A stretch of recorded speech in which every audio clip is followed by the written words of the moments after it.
आपको बहुत लोगों से मिलना पड़ता है, आपको बहुत लोगों को कहानी सुनानी पड़ती है, आपको बहुत लोगों से रिजेक्ट होना पड़ता है। रोज़ाना जब वो किसी को बम्बई जाने की टिकट काट के देता होगा, तो उसे मन में चुभता तो होगा ही कि यार ये टिकट तो मुझे अपनी बनानी थी। तो उन्हें लगता था कोरस सच में कोई व्यक्ति है, जिसने इतने सारे गाने गाए हुए हैं, लेकिन कभी उनसे मिले नहीं, कभी उनको देखा नहीं। रेखा जी के बारे में भी लोग कहा करते हैं, चील का रक्त पीती हैं, ये सब बातें भी मैंने दरअसल सुनी हुई हैं कि इसीलिए इतनी जवान है आज तक। किताब में एक लाइन भी है ना कि अगर सारे अच्छे लोग देश को छोड़ के चले गए, तो देश को अच्छा कौन बनाएगा?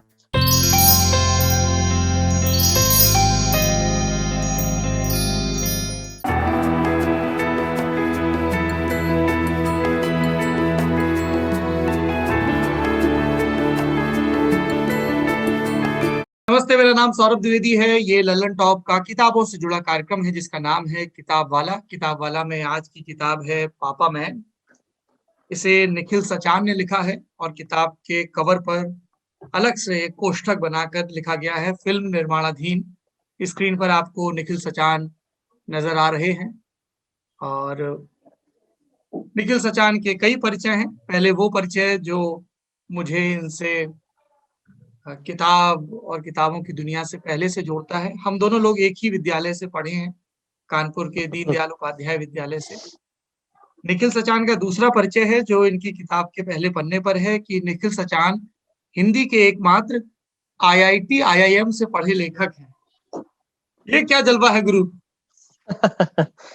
ये ऐसे ही बनाया हुआ जलवा है। अब शायद सही भी है।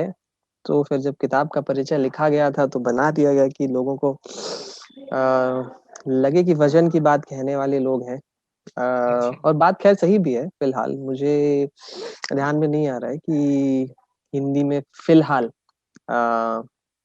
ऐसे लेखक हैं या नहीं। अंग्रेजी में जरूर है, उन्हें हर कोई जानता है।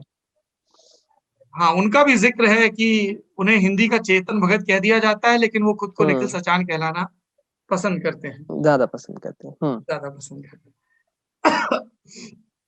अनिरुद्ध रॉय चौधरी जिन्होंने पिंक बनाई है, डायरेक्ट की है, हाँ जी। वो इस पर फिल्म बना रहे हैं, हाँ जी। पापा तो मैन। हाँ हाँ हाँ, तो अनिरुद्ध डायरेक्टर है, और बाकी अभी फिल्म की लिखाई विखाई हो गई है, और कास्टिंग और वो सबके स्टेज पर है फिलहाल। अब तो चूंकि पहले पिछला तो पूरा। यही सवाल पूछ लेता हूँ जो कई लेखक हमसे भी पूछते हैं, लेकिन शायद आप ज्यादा सही व्यक्ति हैं, आप या हमारे जो दूसरे मित्र हैं सत्यव्यास, हम्म। सवाल का जवाब देने में कि कई लोग अपनी कहानियां लिखते हैं, हम्म। उनको लगता है कि इस पर फिल्म बननी चाहिए, तो क्या हम्म। तरीका है इसका? तरीका कोई सेट तो है नहीं, बहुत मुश्किल है। दरअसल किताब लिखना बहुत ज्यादा आसान काम है, और फिल्म बनाना बहुत बहुत बहुत मुश्किल काम है। मतलब शायद आईटी और आईएम निकालना ज्यादा आसान काम होगा। फिल्म दरअसल जब आप पूछ भी रहे थे इसमें फिल्म बन रही है क्या है, तो भी आपको जो एक जिंक्स होता है ना, आपके मन में आ जाता है कि अभी बतानी है ये बात या नहीं बतानी है। तो मुश्किल तो बहुत है।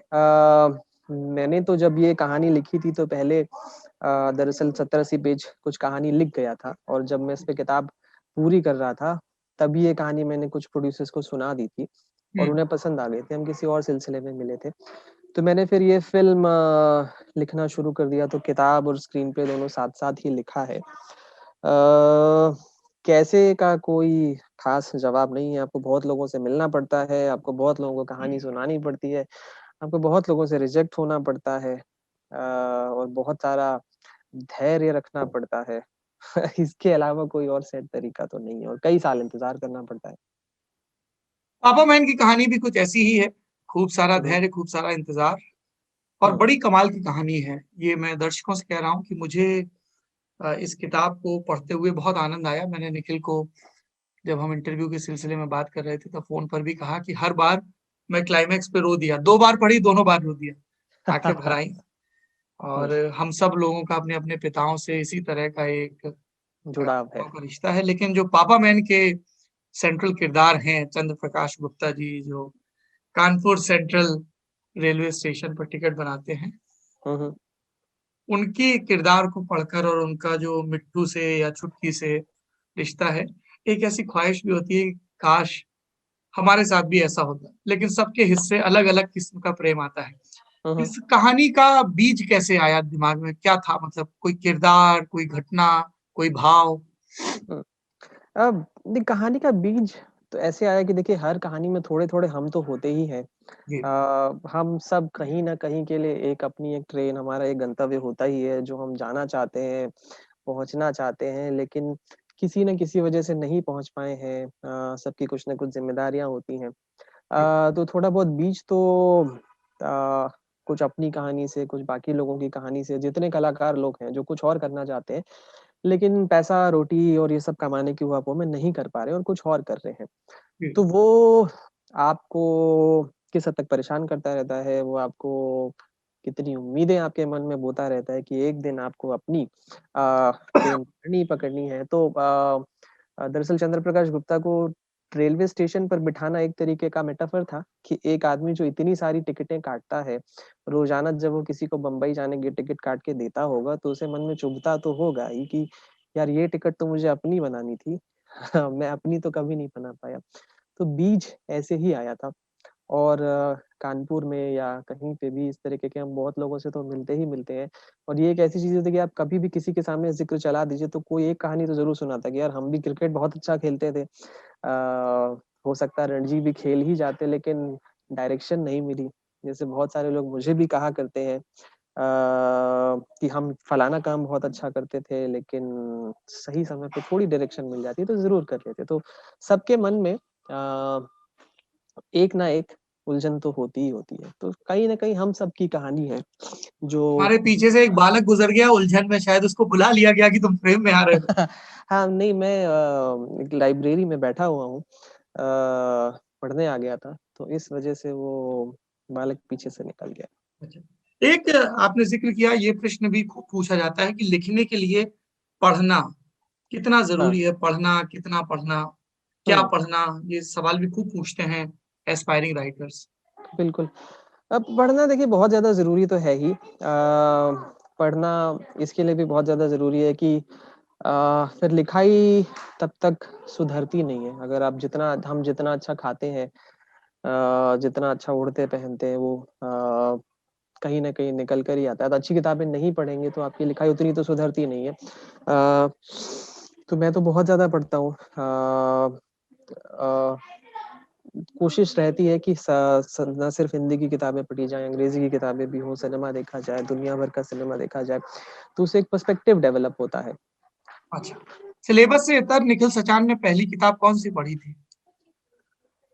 अब ये तो बिल्कुल याद नहीं होगा बट इतना ज़रूर या याद है कि कौन-सी किताब थी जिसने बड़ी गहरी छाप छोड़ी? देखिए जब स्कूल स्कूल में जो पाठ्यक्रम में होता था उसके बाद तो छोड़ दीजिए, मैं जब बॉम्बे आया था 2009 के आसपास, तो फिर मैंने राही मासूम रज़ा की बहुत सारी किताबें पढ़ी थी। तो टोपी शुक्ला एक ऐसी किताब है जो मुझे बहुत ज़्यादा याद रह गई थी। उसके बाद मैंने राही साहब की हर एक किताब अद्भुत पढ़ना है। शुरू कर दिया। हाँ, सीन और 75, नीम का पेड़, उसकी बूँद, हाँ, कटरा भी आरज़ू। कटरा भी आरज़ू ये सारी किताबें ना बहुत ज़्यादा दिमाग में रह गई। अच्छा। अब मैं हम पॉज़ लोग कर बात देता हूँ इसको 2 से कुछ तरीका है, बाद में आप एडिट करेंगे या मैं इन लोगों को बोल दूँ नहीं, एडिट कि तो नहीं होता है, आने हाँ, दीजिए, बच्चे हाँ, हैं, जितना ठीक दिखें है, स्क्रीन पे अच्छा है। ठीक है, ये ठीक है, बताइए कि इस ठीक है। किताब का जो शीर्षक है पापा मैन, हुँ, उसकी क्या कहानी है? आपने किताब में ज़िक्र किया, मैं चाहता हूँ हमारे दर्शकों को बताएँ। हुँ। तो पापा मैन की कहानी देखिए इतना ही है कि एक चंद्र प्रकाश गुप्ता की कहानी है जो कानपुर सेंट्रल रेलवे स्टेशन पर टिकट बनाते हैं, लोगों की टिकट क्लर्क हैं। तो लोग दिन भर आते हैं, उनके पास अलग-अलग जगह की अलग-अलग टिकटें बनवाने के लिए आते हैं, बट चंद्र प्रकाश गुप्ता जी बहुत सुंदर गाते हैं। इतना कि वो ऑलमोस्ट हैलुसिनेट करते हैं। उनको मोहम्मद रफ़ी, किशोर कुमार हर जगह चलते-फिरते दिख जाया करते हैं। तो उनके मन में एक बहुत बड़ी इच्छा थी कि वो गायक बनना चाहते थे, बॉम्बे जाना चाहते थे लेकिन कभी जा नहीं पाए। तो कहानी एक ऐसे ही इंसान की है जो अपनी बेटियों को एक अच्छा जीवन देने की इच्छा के चलते कभी वो नहीं कर पाया जो वो करना चाहता था। तो कैसे वो आगे चलकर बम्बई जाता है, नहीं जाता है, क्या करता है, अपनी इच्छाएँ कैसे पूरी करता है, इसी सब को कानपुर में लाकर रखा गया है। कानपुर मुझे एक बहुत ही मज़ेदार सा सेटअप लगता है। क्योंकि एक सिंगर बनने की इच्छा आप बम्बई में रख लीजिए तो इतनी बड़ी बात नहीं होती। कानपुर जैसी जगह पर रखिए तो बहुत बड़ी बात हो सकती है, लोगों को ये भी लग सकता है कि आप पागल हैं। तो इसी सब की कहानी है पापा मैन। कानपुर एक शहर है, कानपुर एक सभ्यता है, और कानपुर पापा मैन का एक किरदार भी है।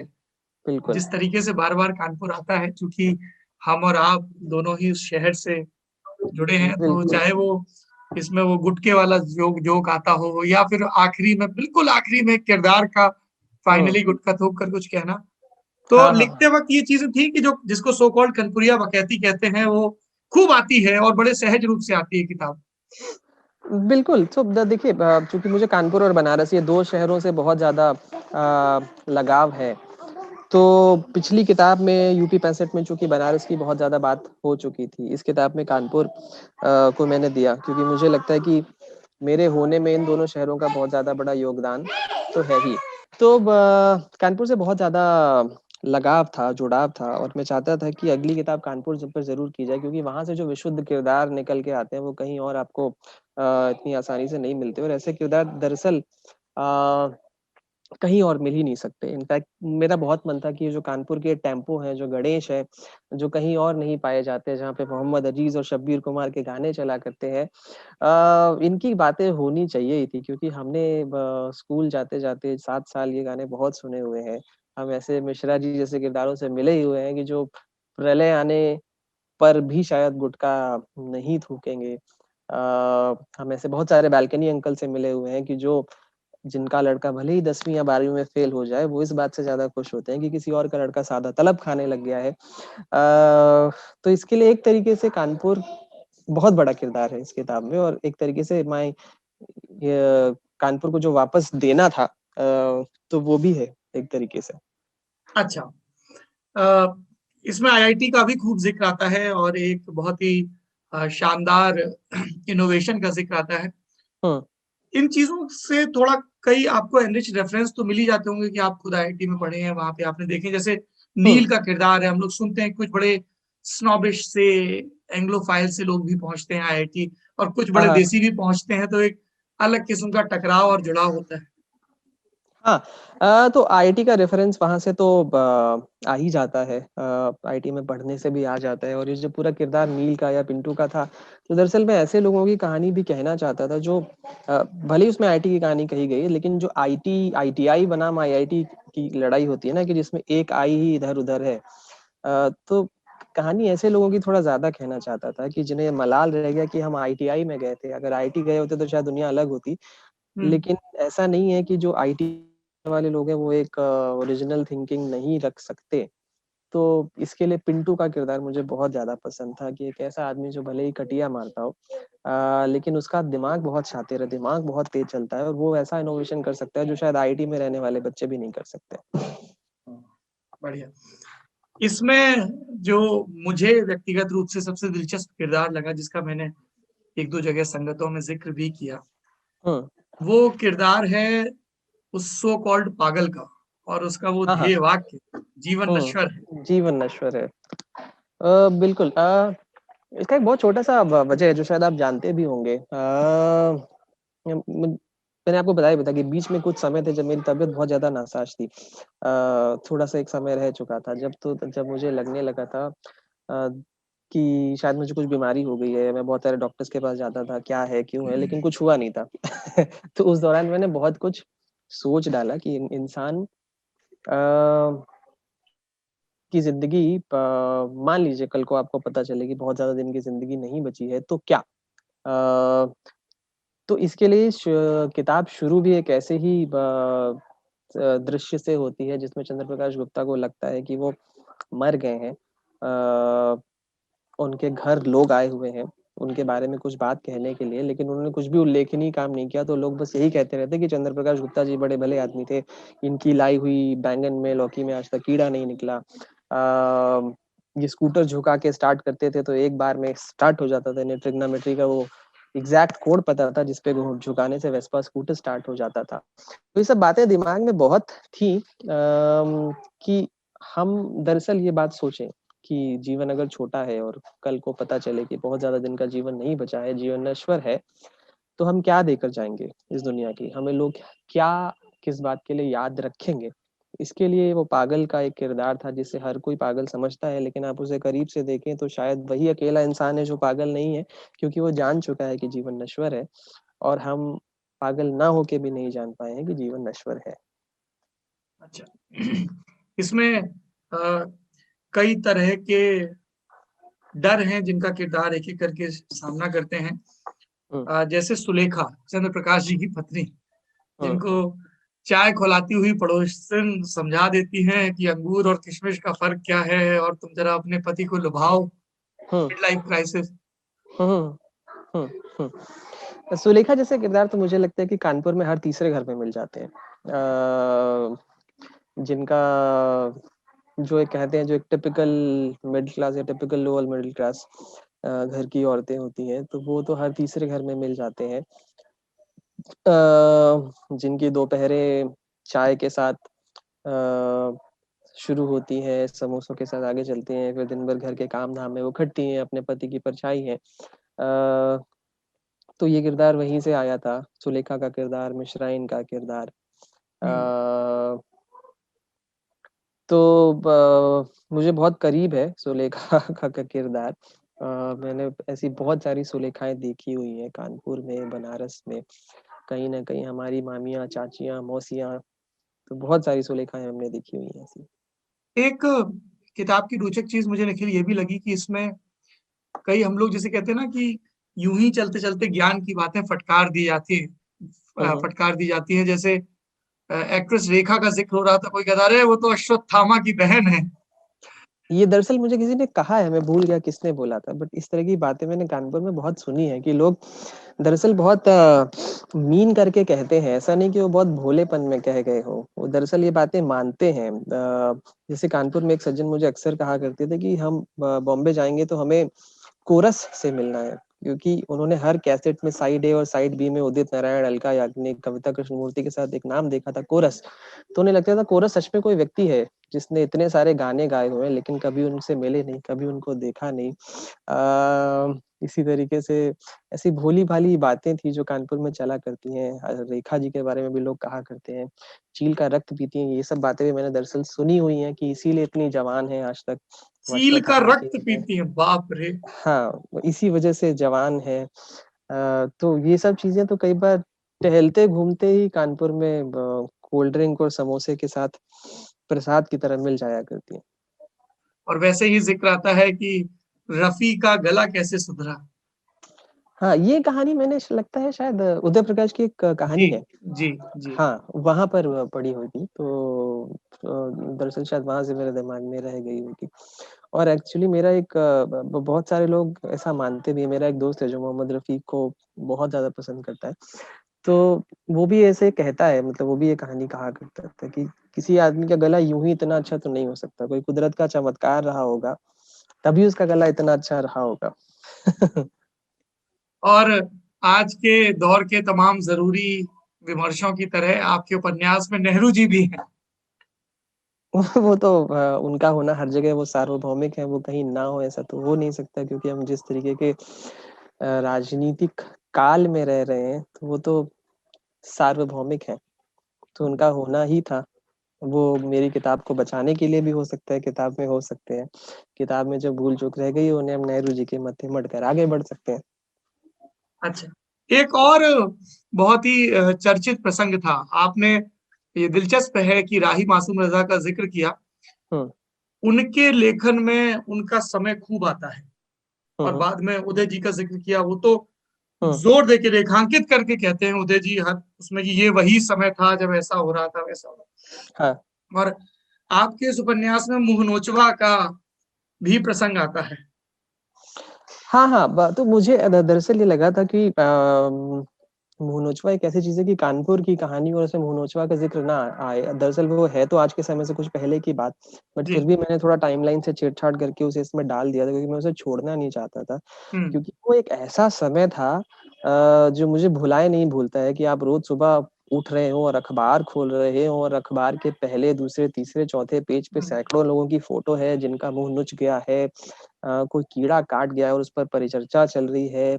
आईटी कानपुर वाले भी चर्चा के बीच में आ गए हैं। कोई बोलता है एलियन है, कोई कह रहा है दूसरे ग्रह का है, क्या है, हाइब्रिड जानवर है या क्या है। तो वो समय तो मुझे भुलाए नहीं भूलता कि जब दिन भर मुंह नोचवा की चर्चा चलती थी और लोग घर से बाहर नहीं निकलना चाहते थे। तो मैंने थोड़ा टाइमलाइन से छेड़छाड़ करके उसे जानबूझकर उठाकर इस किताब में घुसा दिया। जो मेरे एडिटर ने बोला था कि ये इस समय का नहीं है मुनोशवा, बट कुछ चीजें इतनी दिलचस्प होती हैं कि आप उन्हें छोड़ना नहीं चाहते। और तमाम दिलचस्प प्रसंगों के बीच में कहीं कहीं कविता की तरह गद्य भी आता है, लड़ना प्रेम की आखिरी हद है। हाँ, ये सुलेखा के लिए कही बात है। दरअसल शायद जितने जो लोग, जब हम लोग बहुत उम्र हो जाती है, 40 के पार हो जाते हैं, तब प्रेम ऐसा वाला प्रेम हो जाता है। हमारे माता पिता का प्रेम, पड़ोस के अंकल आंटी का प्रेम, जब लड़ना ही प्रेम की आखिरी हद हो जाती है। और हमारे कानपुर के रणवीर सिंह, उनके बारे पिंटू में भी कुछ भैया। कहिए भाई। हाँ, अब जैसा कि मैंने बोला ही था कि पिंटू भैया का किरदार बहुत ज्यादा मुझे पसंद था। मुझे अंडरडॉग लोग बहुत ज्यादा पसंद होते हैं। मतलब मुझे खुद आईआईटी उतना फैसिनेट नहीं करता जितना आईटीआई के बच्चे ज्यादा फैसिनेट करते हैं। तो बहुत ही मतलब ये एक ऐसा किरदार है जो जिसे मैं इस कहानी से निकाल के कभी किसी और कहानी में भी लेकर आना चाहूंगा।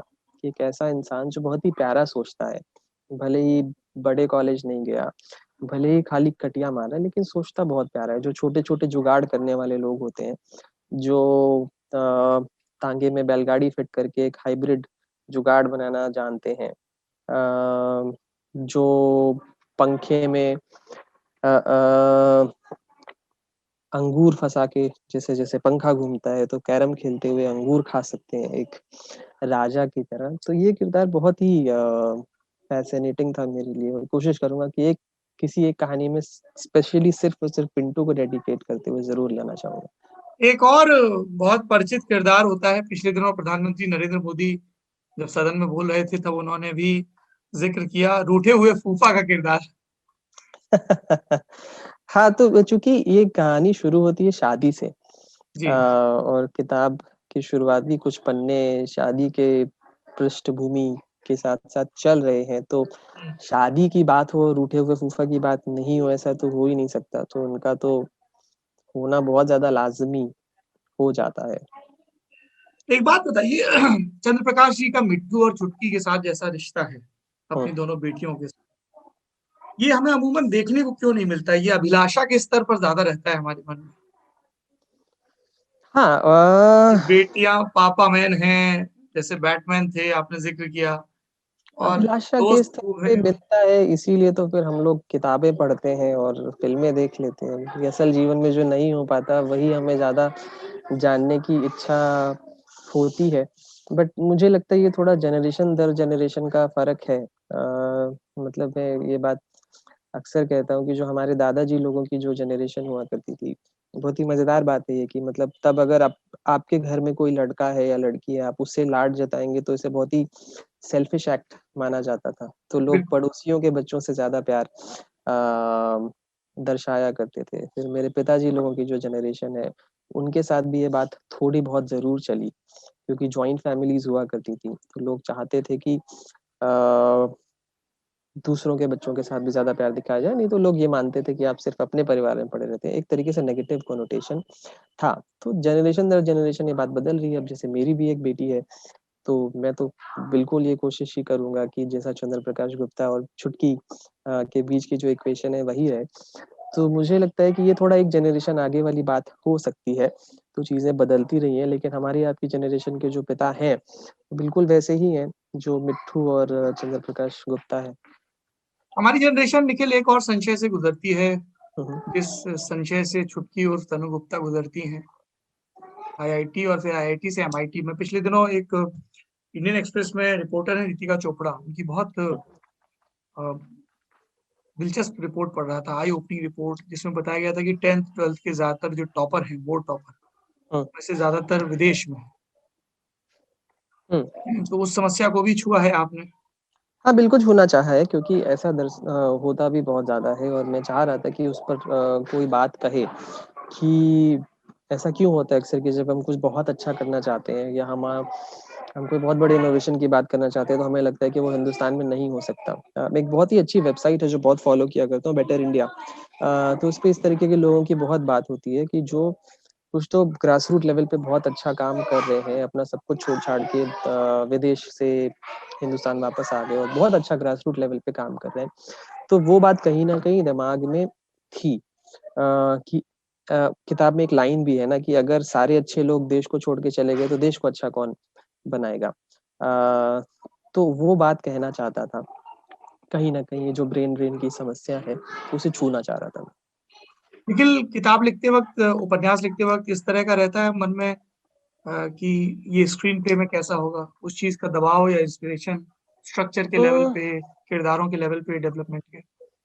अ, नहीं, तो जब किताब करने लगता हूँ तो फिर किताब स्क्रीन प्ले से बहुत ज़्यादा अलग रखने की कोशिश करता हूँ कि जैसे जब चूँकि अभी फ़िलहाल जो स्क्रीन प्ले है वो किताब से काफ़ी हद तक अलग है क्योंकि स्क्रीन प्ले बहुत बेसब्रे लोगों के लिए होता है। आप उसमें इतनी ज़्यादा डिटेलिंग और इतने ज़्यादा ठहराव के साथ अपनी बातें नहीं कह सकते। उसमें एक एंटरटेनमेंट की बहुत ज़्यादा ज़रूरत अलग आ जाती है, जबकि किताब में आप अपनी बात बहुत ज़्यादा ठहराव के साथ कह सकते हैं।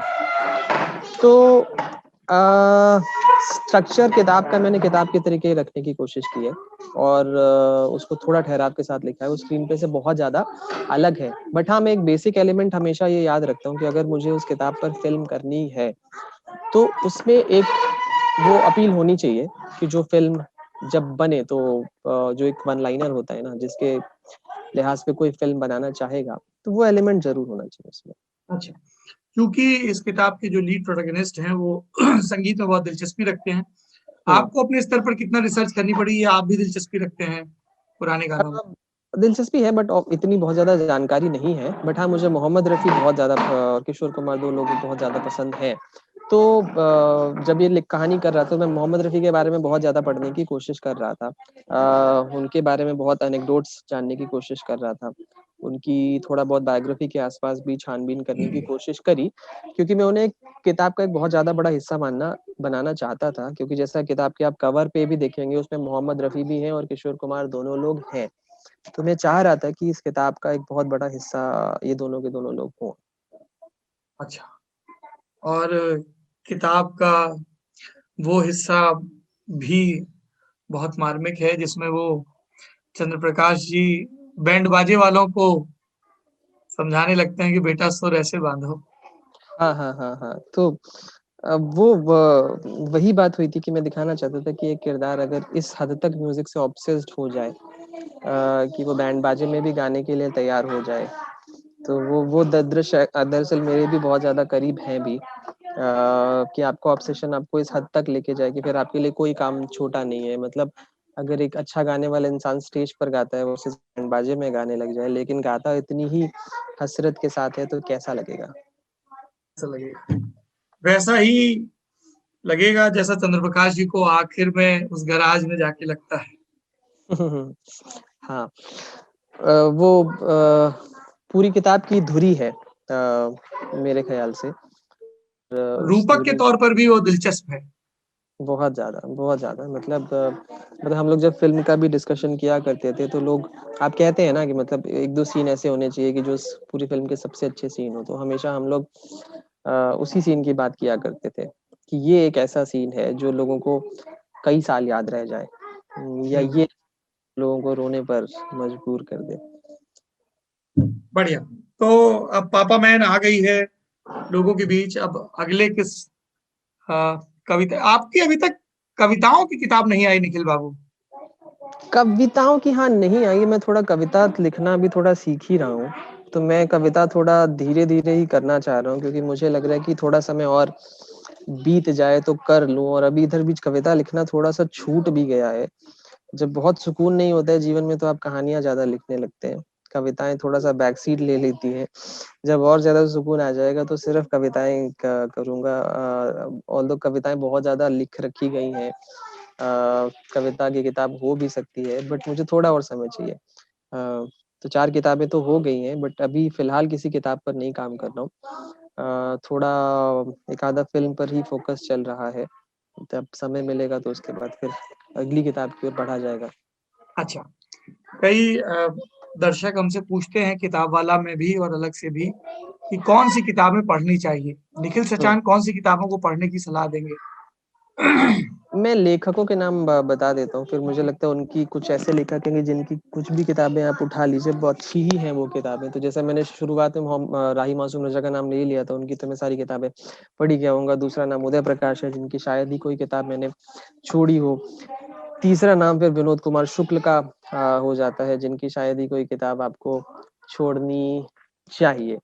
फिर उसके बाद आप मंटो उठा लीजिए, अमृता प्रीतम उठा लीजिए, इस्मत चुगताई उठा लीजिए।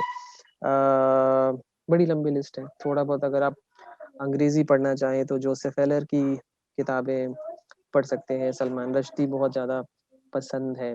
किताबों के साथ सिनेमा भी बहुत ज़्यादा देखिए, क्योंकि मुझे लगता है सिनेमा जितनी तेज़ी से इवॉल्व कर रहा है, किताबें शायद उतनी तेज़ी से इवॉल्व नहीं कर पाए हैं।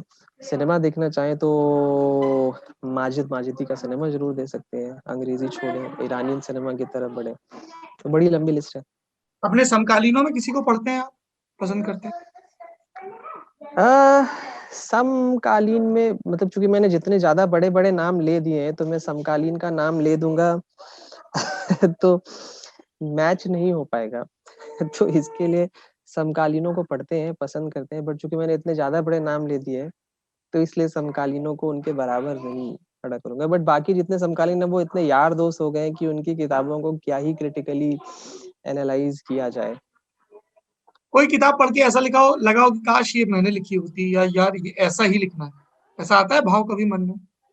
फिलहाल समकालीन में नहीं आता है। हाँ, पुरानी किताबों के साथ तो बिल्कुल ज़रूर लगा होता है कि हाँ, ये किताब शायद मैंने लिखी होती। जैसे दीवार में एक खिड़की हाँ। रहती है, ऐसी किताब कभी लिख देते तो मज़ा आ जाता। मतलब मुझे बहुत ज़्यादा बहुत लेयर्स या बहुत ज़्यादा थ्रिल वाली किताबें नहीं पसंद आती। मुझे थोड़ा ठहराव वाली किताबें जिसमें बहुत ज़्यादा कहानी होने की ज़रूरत नहीं है, वैसी किताबें बहुत ज़्यादा पसंद आती हैं।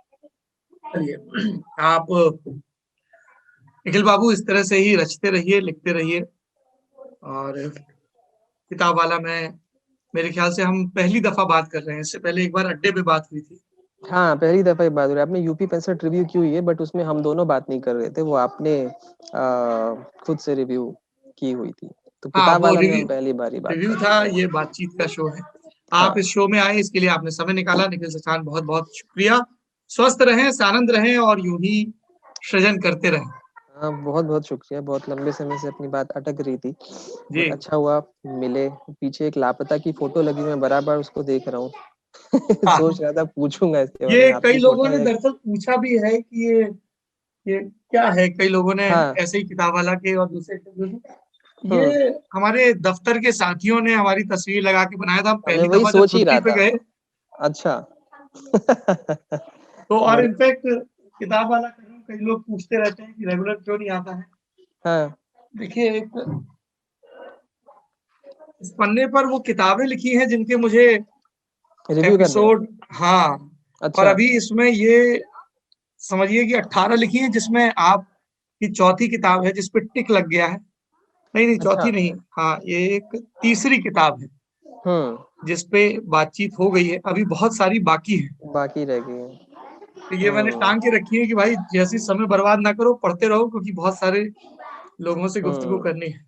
बहुत और बढ़िया। इसमें देखिए आप 1, 2 इसमें एक अपने साथी हैं राम कुमार सिंह जी, उनकी किताब है एक सुपरस्टार की मौत, हाँ, हाँ, हाँ। हुँ, आपकी पापा मैन, अविनाश की बहुत पहले किताब आई है, बड़ी कमाल की किताब है, नए शेखर की जीवनी। हुँ, हुँ, हुँ, हुँ, वो और सत्यव्यास की उफ कोलकाता। ये हुँ। 4 ही इसमें फ़िक्शन है, बाकी आप फ़िक्शन पढ़ने में बहुत हाँ, मैं भी आजकल नॉन फ़िक्शन ही ज़्यादा पढ़ रहा हूँ। मैं इस समय द हाफ लाइन पढ़ रहा हूँ, जो नरसिम्हा राव की ऑटोबायोग्राफिश किताब है। वो मुझे बहुत ज़्यादा अभी ऑटोबायोग्राफी नहीं, बायोग्राफिकल है हाँ, विनय मतलब सीतापति की। बायोग्राफिकल है विनय सेतुपति जी। की, तो वो मुझे अभी हाल-फिलहाल की पढ़ी हुई किताबों में सबसे ज़्यादा अच्छी किताब आप विनय की लगी। दूसरी किताब पढ़िए, इस सूची में दिलचस्प बात है, पता नहीं कितनी दिख रही है, पहला नाम विनय सीतापति की ही किताब का है अच्छा, जुगलबंदी, अच्छा, बीजेपी बिफोर मोदी। ओके। तो मैं दरअसल वो किताब पढ़ के बहुत ज़्यादा हैरान रह गया था। मैंने इतनी ज़्यादा अच्छी लिखी हुई किताबें हाल में नहीं पढ़ी हुई हैं। मैं वो किताब 2-3 बार पढ़ गया। तो मतलब जितने लोग जानना चाहते हैं इस देश के बारे में सच में अच्छे से, 1990s का जो डिकेड है यस। जिसकी वजह से हम लोग इतने अच्छे से खा पी रहे हैं, तो बहुत अच्छी किताब है। चलिए, किताबों पर ये बातचीत यूं ही जारी रहेगी। बहुत-बहुत निखिल, आप शुक्रिया। अपना ख्याल रखें। थैंक यू सो हाँ, मच। थैंक किताब यू। वाला का ये एपिसोड आपको कैसा लगा कमेंट बॉक्स में जरूर बताइए, और ये भी बताइए बंधुवर कि आजकल आप लोग कौन सी किताबें पढ़ रहे हैं और कौन सी किताबें आप रेकमेंड करना चाहेंगे किताब वाला को। शुक्रिया। शुक्रिया।